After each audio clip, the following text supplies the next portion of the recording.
But the PlayStation did not go according to plan. Nintendo's betrayal and Sony's revenge led to the original PlayStation winning the console wars of the 1990s, selling 100 million consoles. That's more than double the units of all of its competitors like the N64, Saturn, and Jaguar combined. But with such massive shoes to fill, Sony had an impossible choice when it came to the sequel, the PlayStation 2. By the end of the PlayStation 1 lifecycle, no game console manufacturer had been able to dominate 2 generations back to back. Sure, the Super Nintendo was certainly a successful follow-up to the NES, but it fought a long, hard battle against the Sega Genesis that it only barely came out on top of. That's nearly 30 years of rivals constantly one-upping each other. So while the PlayStation won the 90s console war, there was no guarantee that someone else wouldn't snatch the gaming crown right back around this time. In a way, Sony was kind of lucky. Ken Kutaragi, the father of the PlayStation, had so much passion that he basically forced Sony into the gaming industry. There was an enormous amount of skepticism inside Sony about the gaming project, but with year after year of climbing sales, no one could deny their success. So with cautious optimism, Sony committed to a second generation console. This time though, there was a lot more to lose. When Sony launched the PS1, they didn't know it would be a big hit, but good old Ken Kutaragi had complete confidence, so naturally he had already started working on the PS2 immediately after the original PlayStation launched, and before, importantly, Sony had even greenlit a second generation. I swear, this guy was just trying to get fired. The development timeline in the early days is a little shaky. Multiple companies reported working on a potential graphics chip for the PS2 as early as 1997. It quickly became clear, though, that those were either to confuse competitors or likely as backup options, because Sony is working on something revolutionary in-house. With the help of Toshiba, Sony developed the now legendary Emotion Engine CPU. Unlike traditional CPUs of the era, the Emotion Engine integrated several specialized units to maximize performance for the demands that are more specific to gaming. This included a streamlined MIPS CPU core to handle general processing, 2 vector processing units for complex graphics calculations, a dedicated image processing unit, and more. This hybrid approach in a lot of ways actually foreshadowed the trends that we see today in processor design, where when you buy a CPU, what you're actually getting is something which is made up of a bunch of specialized components that work together on a single chip to maximize efficiency. Compare this to the Sega Dreamcast's more traditional CPU. Simpler, less potential raw power, but easier to get good results quickly. The PS2 might not have been as straightforward to work with as something like the Nintendo GameCube, or have the brute force of the Xbox with its PC-based processor. But for a developer who knew how to optimize around the Emotion Engine, the PS2 had a ton of potential. The PlayStation 2's graphics synthesizer was also a huge step forward for console graphics. In particular, the leap from the PS1's graphics was astronomical. The original PlayStation could only manage a theoretical 360,000 polygons per second, while the PS2 pushed a staggering 75 million. Just pause for a second and take that in. These days, if you get 2, maybe 3 times more performance across a generation, it's considered a solid upgrade. The PS2 could handle 207 times more polygons. This translated to far more complex environments, smoother character models, and intricate details that really brought games to life. In my opinion, it is the biggest leap in graphics for a single generation of all time, and it almost certainly will never be matched again. But perhaps the biggest galaxy-brained move Sony made was including a DVD-ROM drive. Remember, Sony was, and still kind of is, a consumer tech company first and foremost. As a company making cameras, TVs, and physical media, they knew that consumers were right at the start of a major shift from analog media like VHS tapes to digital DVDs. With PS2 games living on DVD, there was suddenly way more space than CDs, between 6 and 12 times as much. No more 3-disc Final Fantasy games.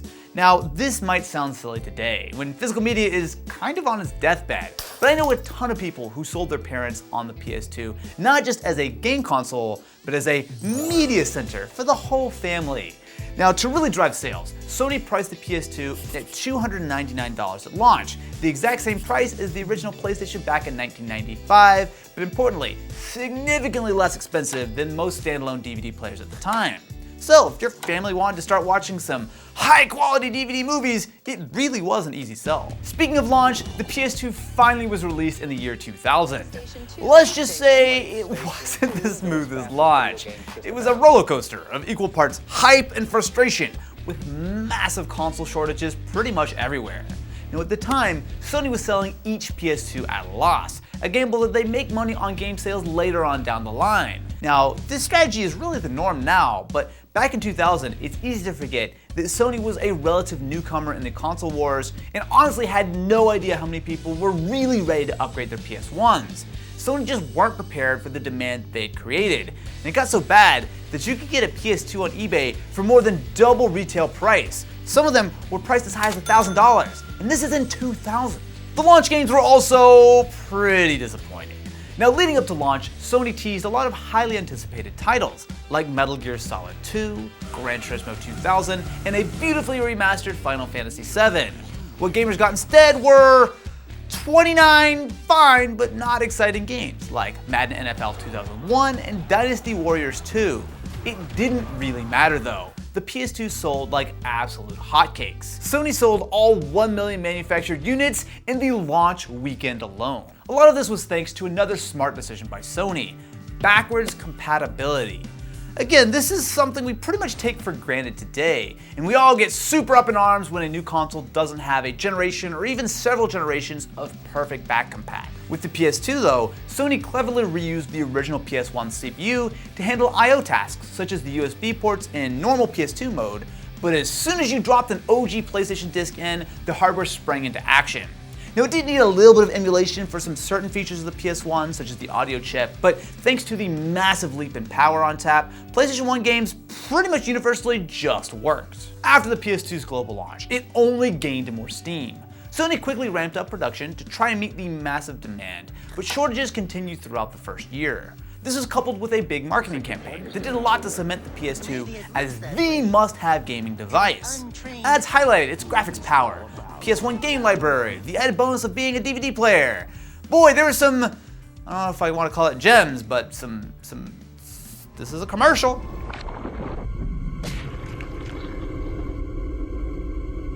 Welcome to the third place. This combination of hype, features, and slowly increasing availability fueled a frenzy that propelled the PS2 to console market dominance by the end of its first year. But the first big test came in 2001, when the real competition arrived. Now, before we get to the console war, we've got to press F to pay respects for Sega. As much as I love the Dreamcast, it just couldn't keep up with the competition. Not only did Sony thoroughly have the momentum over Sega, but even though the Dreamcast had a 1-year head start, the PS2's spectacular launch, paired with EA's decision to not develop for the Dreamcast, basically forced it into early retirement, and it was discontinued in 2001. Rest in peace, little guy. Enjoy your VMUs in the cold, watery grave of wherever that dolphin lives. Or the fish guy. What was the fish guy named? Y'all know what I'm talking about? Y'all never seen that? I may not look so hot to you, but you should see yourselves through my eyes. You don't know me, but you will. With one competitor down, Sony didn't have the luxury of relaxing. 2001 was when Nintendo's GameCube and Microsoft's Xbox launched, marking one of the biggest generational rivalries in gaming history. On paper, it seemed like Sony was in trouble. Remember, this was Nintendo's big chance to get back at Sony for crushing the N64 in the last generation, and they went hard. In some ways, the GameCube was more powerful and easy to work with than the PS2, and importantly, it cost $100 less. Then you had the Xbox, built from straight up PC parts like an Intel Pentium CPU and NVIDIA GeForce graphics, making it, on paper, by far the most powerful gaming console in this generation. I mean, just look at this comparison. It took a few years for developers to really get the most out of the Emotion Engine and graphics synthesizer, where Nintendo and Microsoft offered consoles that devs were able to get solid performance out of pretty much on day one. And so there was a fierce battle, just not with Sony. Throughout the PS2's production run, Sony consistently had more than 50% of the market share. The Xbox and GameCube would fight and often trade blows, but ultimately they were fighting for a distant second place. So where did they go wrong? Well, Nintendo hit multiple roadblocks. A lot of popular third-party games, like the Grand Theft Auto series, simply skipped development for the GameCube. This might not sound all that strange these days, but this was back when Nintendo absolutely wanted cross-platform titles, just like the other consoles.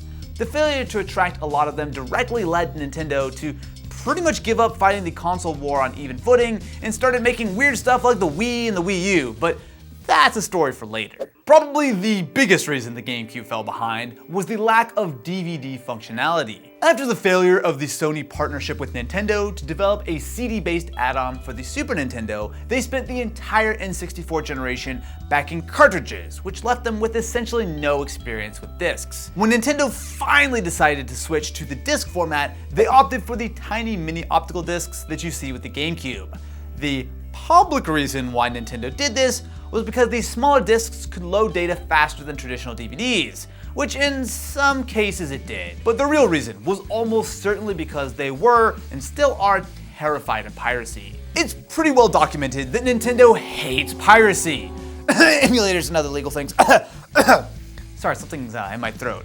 But it's clear that Nintendo have done a lot of things to prevent piracy, even if it makes the gaming experience worse for those of you who buy the games legally. Aside from Nintendo, the big new rival that no one saw coming was the Microsoft Xbox. The first American game console since all the way back in 1993 with the Atari Jaguar, Xbox's launch was actually quite successful, all things considered. Selling 1.5 million units in its first year, the Xbox was born as a way to leverage Windows, build an ecosystem, and to prevent Sony from decimating the gaming PC market. When you think of it that way, it makes a lot of sense that Microsoft made a console that was actually quite PC-like. The Xbox could even play DVDs, kind of like the PS2, although you did need a remote and a dongle just to enable playback. Like a PC, the Xbox offered features that were a major step forward compared to console rivals. Forget having to fumble with tiny memory cards. The Xbox boasted a built-in hard drive, which offered tons of storage for not only saved games, but even downloaded content. But the Xbox had two major issues. Firstly, it was a financial black hole. Even with strong game sales, Microsoft was losing a significant amount of money on each console sold. Estimates suggest that they may have been losing at least $100 per unit. To make matters worse, just to stay competitive with the PS2 and GameCube, they were forced to slash the Xbox's price just 6 months after launch. Secondly, the console never gained traction in crucial markets like Japan, where Xbox sold less than 500,000 consoles throughout its entire lifespan. Yikes. The controller was also a problem, but that's for another video. Now, I want to make it clear, these were not bad consoles. Both the GameCube and Xbox are looked back on fondly by most gamers. But the thing is, the biggest problem with both the GameCube and Xbox was a really simple one. They just weren't PS2s.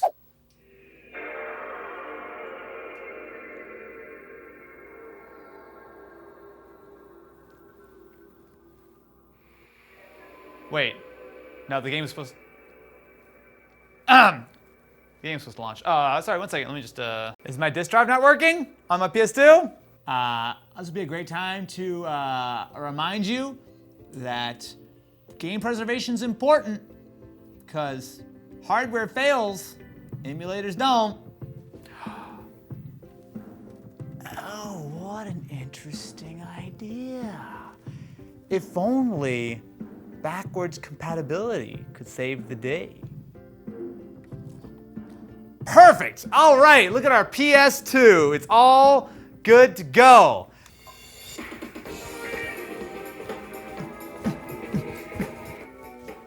Anyway, this is Gran Turismo 4, my favorite Gran Turismo game of all time. Oh no, I see artifacts already. You look at the top left corner. I'm really surprised. I've not played Gran Turismo 4 in probably 15 years, and how similar it feels to even newer games like Gran Turismo 7. Like, it really is a testament to how much Polyphony put into this game and how hard they tried to make it the ultimate driving simulator. And it, even all this time later, still feels surprisingly good. I'm going so fast, that's 150 miles an hour! That felt surprisingly like home. And I think that just is a testament to not only the performance and sort of how far ahead of its time the PS2 really was. It wasn't the most powerful console when it came to raw specs, but it had a clever design. There was a lot of headroom for developers to really optimize over the life cycle. And importantly, they sold over 100 million of these things, which meant that developers had tons of incentive to get every ounce of performance out of the PS2. It took a while for them to really get that most out of it, but with games towards the end of the generation, like Gran Turismo 4, like some of the GTA titles, you could really see what this hardware is capable of. You know what? PS2, you got a healthy future ahead of you. In 2005, Sony announced the PS2 sold 100 million consoles, the first game console to ever sell that many units that quickly.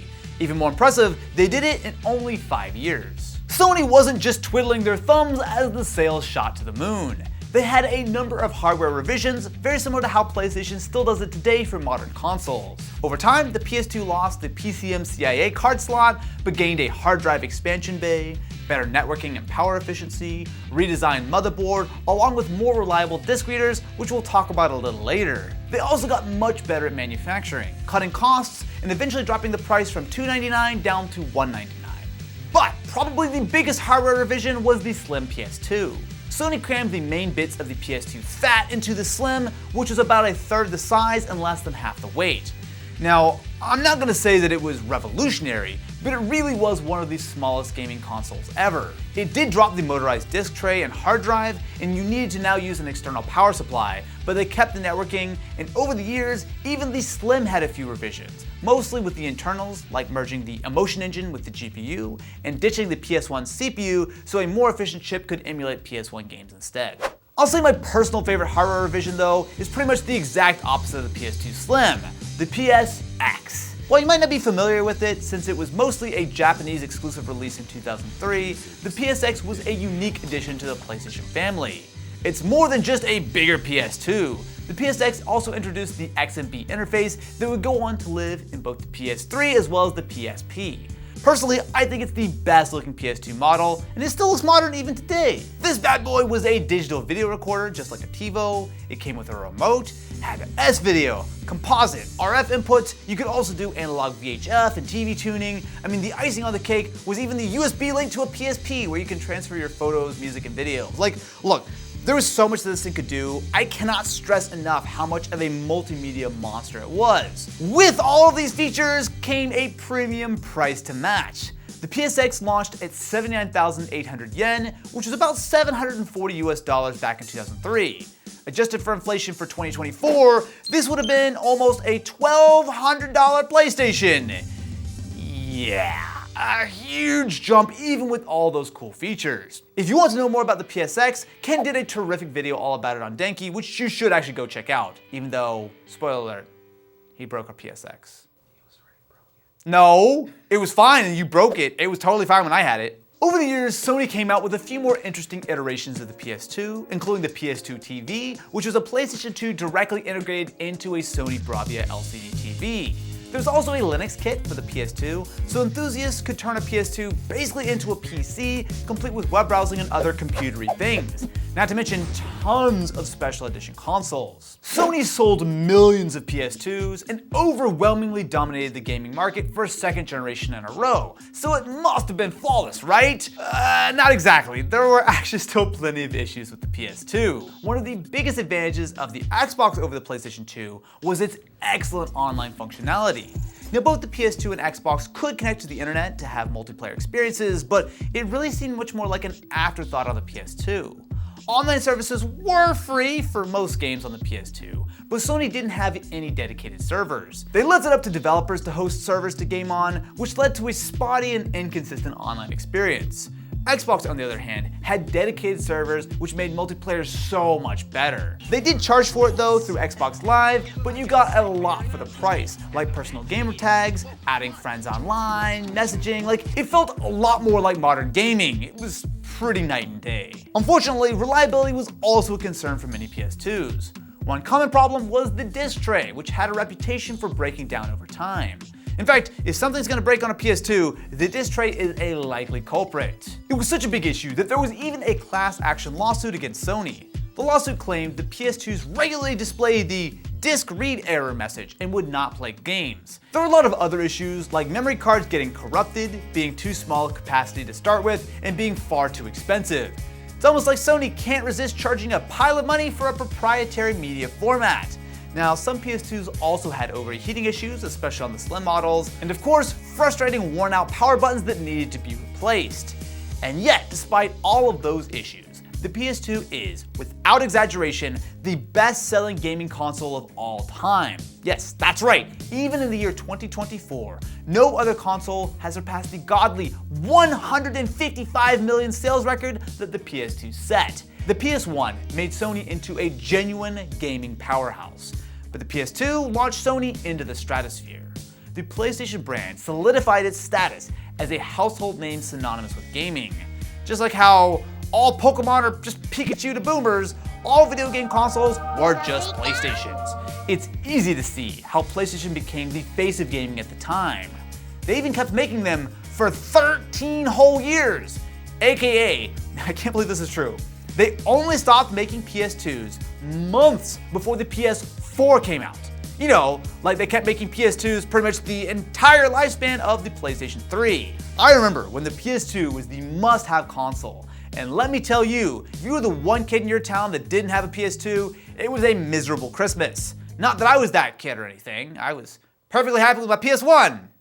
Mom? Actually, can I tell a story? My dad tried to get a PS2 for me from a friend from work, and I was really excited about it. We went over to his house, and when we went to go pick it up, he thought it was a PS2 and it was actually a PS1. I don't think I've ever emotionally recovered from that.